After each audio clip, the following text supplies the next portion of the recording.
Hello everyone, welcome back again to the lecture series of renewable energy resources। यहाँ पर हम start करने वाले हैं बायोमास। बायोमास दिमाग में आते ही बात आती है हम काऊ डंग की बात करें, म्युनिसिपल वेस्ट की बात करें, बट ऐसा नहीं है। मैं यहाँ पर बहुत सारी ऐसी चीज़ें बताने वाला हूँ जहाँ पर हम बायोमास किस किस चीज़ों को बोलते हैं, कहाँ कहाँ से हम उस एनर्जी को इस्तेमाल कर सकते हैं, इलेक्ट्रिसिटी प्रोड्यूस कर सकते हैं और रिन्यूएबल रिसोर्सेस जैसी चीज़ों को यहाँ पर लेकर आ सकते हैं। सो स्टार्ट करते हैं बायोमास। बायोमास एक ग्रीक वर्ड बायो से लिया गया जिसको हम लाइफ कहते हैं, उससे बचा हुआ जो वेस्ट है जिसको रिन्यूएबल ही कहा क्योंकि वो हमें सरप्लस अमाउंट में मिलेगा। सो ऑर्गेनिक मैटर्स भी ये चीज़ प्रोड्यूस करते हैं। फोटोसिंथेसिस के थ्रू जो प्लांट्स प्रोड्यूस करते हैं वो भी बायोमास की कैटेगरी में आता है। बहुत सारे ऐसे मटेरियल्स जिससे कंबस्टेबल ऑर्गेनिजम्स जनरेट होते हैं, साथ ही साथ डिफरेंट टाइप ऑफ गैसेस जैसे CHO या ऑक्सीजनेटेड हाइड्रोकार्बन्स भी वहाँ से प्रोड्यूस होते हैं। प्लांट्स, एनिमल और माइक्रो ऑर्गेनिज्म के वेस्ट से भी हम इस चीज़ को प्रोड्यूस करते हैं, मतलब बायोमास को प्रोड्यूस करते हैं।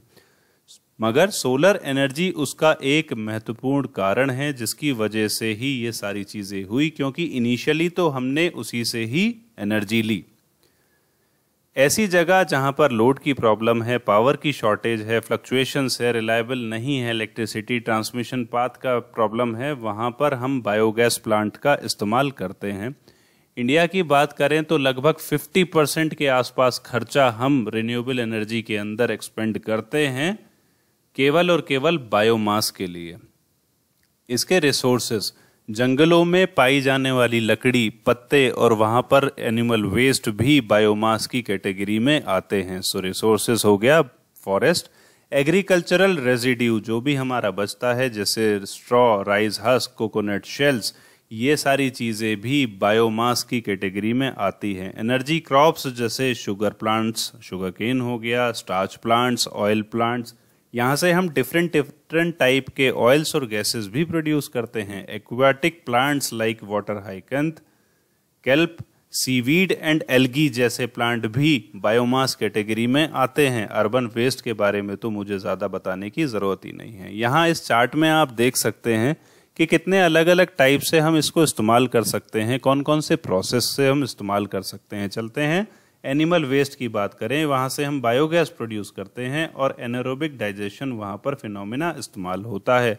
शुगर केन जूस से हम इथेनॉल प्रोड्यूस कर सकते हैं जो कि फर्मेंटेशन से पैदा होता है।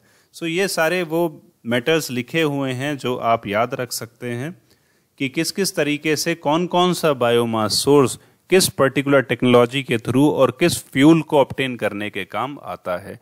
डायरेक्टली बात करें तो फ्यूल वुड, चारकोल डायरेक्टली इस्तेमाल कर सकते हैं। पैलेट्स एंड ब्रिकेट्स अभी हम बात करेंगे अगली स्लाइड में। बायोडीजल प्रोड्यूस कर सकते हैं। बायोगैस और प्रोड्यूसर गैसेस भी हम बायोमास से बना सकते हैं।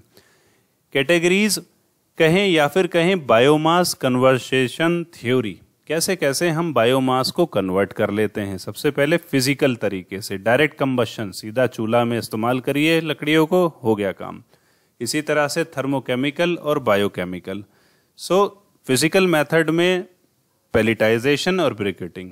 सिंपल अगर प्लाईवुड की बात करें वो पैलेटाइजेशन प्रोसेस ही है। एक पर्टिकुलर वुड्स को हम अगर लें, छोटे छोटे टुकड़ों को हम अगर लें और उनको एक प्रेशर पर इकट्ठा करें तो उससे हम ब्लॉक्स बना पाएंगे, उससे बड़े बड़े डायमीटर्स के ब्लॉक्स बना पाएंगे। इस प्रोसेस को हम पैलेटाइजेशन कह सकते हैं। और ब्रिकेटिंग मतलब उससे छोटे छोटे टुकड़े अगर हम बनाएं। सो इन ब्लॉक्स को, ये तो हो गया एक पर्टिकुलर बड़ा वाला आर्किटेक्चर और ये हो गया छोटा वाला, दोनों को ही हम इस्तेमाल कर सकते हैं। पावर प्लांट में कंबशन के लिए, स्टीम पावर प्लांट में इसको इस्तेमाल किया जा सकता है। कहीं कहीं भट्टियों में भी डायरेक्ट इस्तेमाल होता है जहां पर हमें ईंटें पकाई जाती हैं।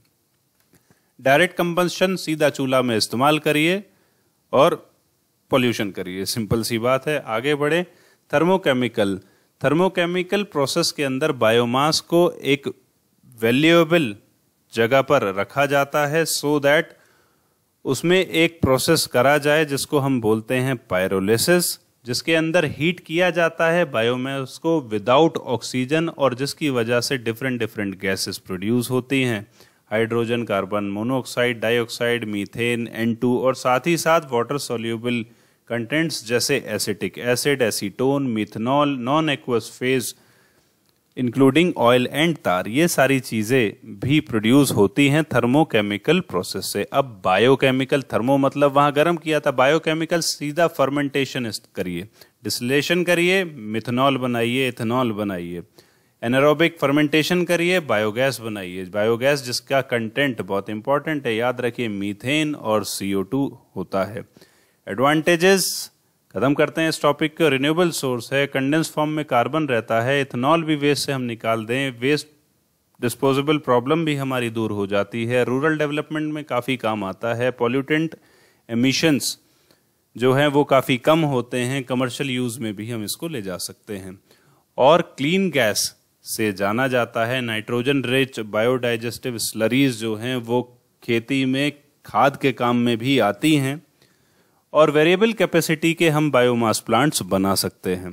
प्रॉब्लम ये है कि थर्मल कंटेंट काफ़ी कम रहता है, मॉइस्चर भी हो सकता है, जिसकी वजह से प्रॉब्लम होती है। डिस्पर्स्ड फॉर्म में मतलब अलग अलग टाइप के बायोमासेस हैं, एक जैसा एक जगह बहुत सारा नहीं मिलेगा। Not feasible to set up at all the locations.